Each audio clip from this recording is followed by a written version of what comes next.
comes to the food industry, that's the next question being asked.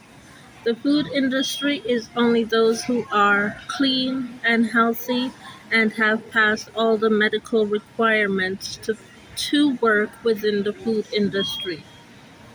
Now, I know I stated that I've been pranked and that I've eaten all forms of anomalies, including snake skin and frog intestines. Yes, I have done that.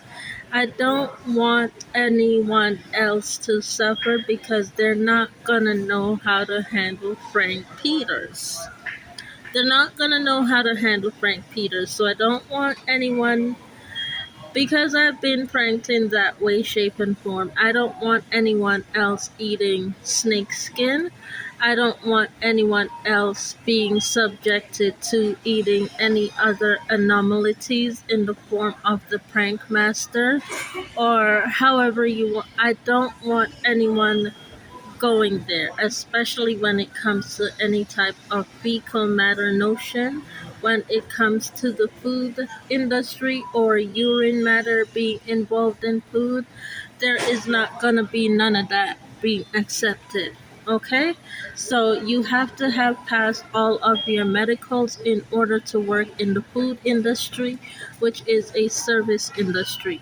In order to work in Service Ontario, you have to pass all of your medical fields and your medical requirements to work in Service Ontario, because Service Ontario is a portion of the health department, which is where we need to go in order to be approved in order to get our health card as well as our social insurance number. And if you are not healthy to work in the service department, you won't be healthy enough medically in order to get your social insurance number or your health card or your citizenship. So if you are not on a healthy part to get that, you cannot be on a healthy part enough to work in the social service of the Ministry of Canada in order to say either yes or no. You cannot be unhealthy to say yes or no. You must be healthy enough in order to be able to say yes or no, which means you would have had to complete all your medical work first in order to be healthy enough to state yes and no or why not.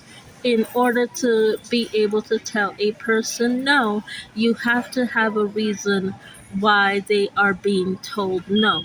You can't just say no when they have all of their documents legally and they've used that documents at least 3 times or more in order to accomplish the same task, and all of a sudden they're being told no a 5th time, a 6th time, a 7th time, a 8th time, a 9th. No, you are not going to do that. You must be legally pressed if you are going to tell a person no. You must be legally pressed, meaning that do you have your medicals as to why you told her no? Do you have all of your documents as to why you told her no? If you don't have your medicals or your documents, then you have no reason to tell anyone no, because in order to make sure that you get your medicals and your documents prioritized, you need to make sure that it's a yes for her.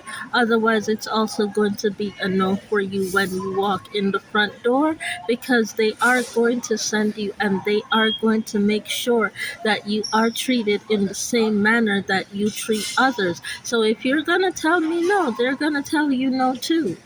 It's just a matter of fact that they are going to tell you no, because it is not nice to displace someone that has their proper document. Now, if they don't have their proper documents, I can understand the displacement, but having the proper documents, there should be no need to displace someone in having the proper documents just to get a birth certificate that has been stolen from you and used against you in order to try and get your child sold into slavery to attack you.